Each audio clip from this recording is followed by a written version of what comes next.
গরু ভয় লাগে, তবু এসেছি। গরু তো অবশ্যই ভয় পাওয়ার। ঈদুল আজহা মানেই কুরবানির পশু কিনতে হাট থেকে হাটে ঘুরে বেড়ানো, বাজেট মতো পছন্দের পশু বাছাই করতে সবারই যেন এক প্রাণান্তকর চেষ্টা। হাটগুলোতেও তাই এখন ক্রেতা বিক্রেতার দর কষাকষিতে মুখরিত হতে শুরু করেছে।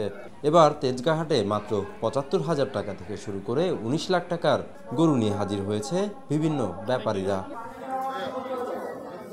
বেলা গড়ানোর সাথে সাথেই হাটে বাড়তে থাকে ভিড়। সেই ভিড় ঠেলে সকলেই হাটে আসছেন তাদের পছন্দের কুরবানির পশু বাছাই করতে।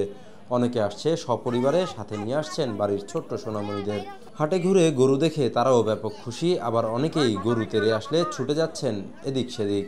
সব মিলিয়ে যেন এক উৎসব মুখর পরিবেশ। গরু তো অবশ্যই ভয় পাওয়ার, ভালো লাগার। গরু ভয় লাগে, তবু এসেছি শখের কারণে।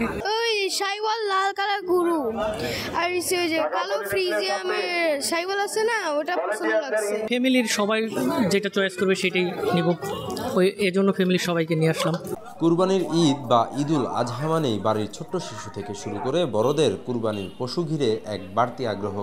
এই দিনটির জন্যই যেন সারা বছরের অপেক্ষা। আবির শিকদার, সদ্য সংবাদ।